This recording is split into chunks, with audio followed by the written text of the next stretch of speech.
Hey guys, this is Manu Kalia, physical therapist and herbalist.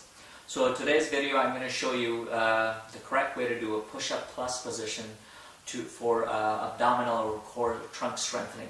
And a lot of times I find people do this incorrectly. This is more of if we're doing it as an isometric exercise for core and trunk strengthening. And I'll show you first what I often end up seeing as some of the incorrect ways of doing this. So one of the things I find people do as they go into a push-up position, so as they raise up, they're not stable through their shoulder girdle. Pelvis tends to drop down. So even if they're doing isometric holds, they're either dropping down, hanging out here, or they try to hold themselves up in this position. So because, more often actually, it's going to be dropping down here, because they're just not strong and stable through this region, and they can't hold themselves up. And same thing with the shoulder girdle. The shoulder girdle will pop out because, again, they're not stable in that shoulder girdle.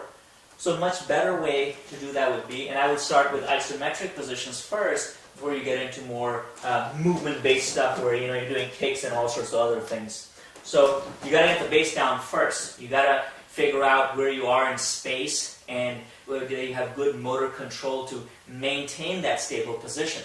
So the first thing I would do is, as I come up into that position, you can do it with your hands this way or this way, whatever is comfortable for you. And I would raise up to this position, and you want to engage your shoulder girdles first. So I'm going to do a push-up plus. So I kick in my scapular stabilizers, shoulder blade muscles. So as I kick those guys in, my upper body is nice and stable. Now, if my pelvis is dropping down, I'm going to engage my lower abdominals. You can see what I just did. So the pelvis is dropping down. Now I'm going to kick in my lower abdominals and my glutes. I'm going to fire those a little bit. And now I'm stable through that pelvis. And I can work at doing a slight dorsal glide or chin tuck to protect my neck.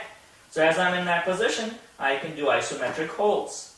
So you want to stay there, you work up to it, right? 10, 15, 20, 30 seconds. Now, what you're going to find is that you start to drop down, or your pelvis starts to drift down, or one side starts to go down. So you're fatiguing. So you want to, if you find that you can't maintain those positions, you want to come out of those positions, okay? Now, you want to make sure that you have this stable position, and you can really hold it for a while, let's say 60 seconds, and you can hold it with good form, and the form doesn't go. Once you can start holding it in good, stable form, then you can start to engage those muscles, keep your abdominals on, get yourself in a good position, and then you can start to do more movement-based things, things like that with your legs or arms or lifts and other things. Only when you find that you're nice and stable in those positions. Okay? So I hope that helped, and please leave a comment, subscribe to the channel. Thanks.